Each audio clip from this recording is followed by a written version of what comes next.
Cancer Healer Center, a new beginning.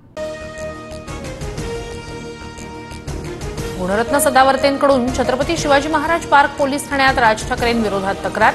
राज ठाकरेंना अटक करा। हिंदी सक्ती विरोधातील राज ठाकरेंच्या भूमिकेनंतर सदावर्ते आक्रमक। गुणरत्न सदावर्तेंकडून विदूषक चाळे मराठी भाषा प्राचीन असूनही प्राधान्य का देत नाही, यशवंत किल्लेदार यांचा सवाल। महाराष्ट्रात राहणाऱ्याला मराठी आलंच पाहिजे। काही जण म्हणतात हिंदी राष्ट्रभाषा, पण मला वादात पडायचं नाही। अजित पवारांकडून भूमिका स्पष्ट। हिंदी भाषेच्या सक्ती विरोधात राज्यभरात मनसे आक्रमक। जोरदार घोषणाबाजी करत मनसे पदाधिकाऱ्यांनी जीआरच्या प्रती फाडल्या। कधी मराठी कधी हिंदू, राज ठाकरेंनी काय ते एकदा ठरवावं। पालिका निवडणुकीसाठी नाटक सुरू। संजय राऊतांची टीका।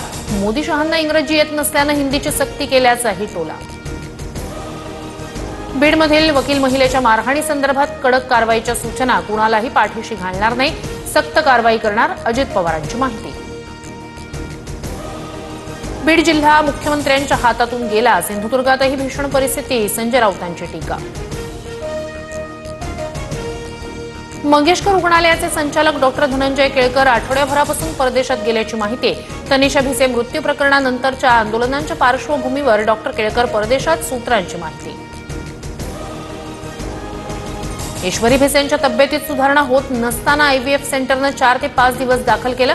ससूनच्या अहवालातून आयव्हीएफ सेंटर रुग्णालयावर ठपका। रिपोर्टवर भाजपच्या अमित गोरखे यांचीही गोल गोल उत्तरं।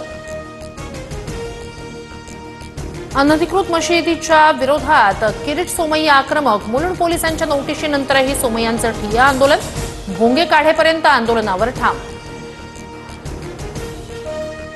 चंद्रपूर आणि यवतमाळच्या वणीत वातावरणात अचानक बदल होऊन अवकाळी पावसाची हजेरी। वातावरणात गारवा निर्माण होऊन नागरिकांना काहीसा दिलासा। सोन्याच्या दरात 700 रुपयांची वाढ। सोनं 98,160 रुपयांवर, तर चांदीचा दरही 1 लाखाच्या पार। विदर्भात उन्हाचा तडाखा वाढणार। अकोल्यात सर्वाधिक 44 अंश, तर जळगावच्या 40 गावात 41 अंश तापमान। उन्हामुळे शहरातील रस्ते निर्मनुष्य। Cancer Healer Center, a new beginning.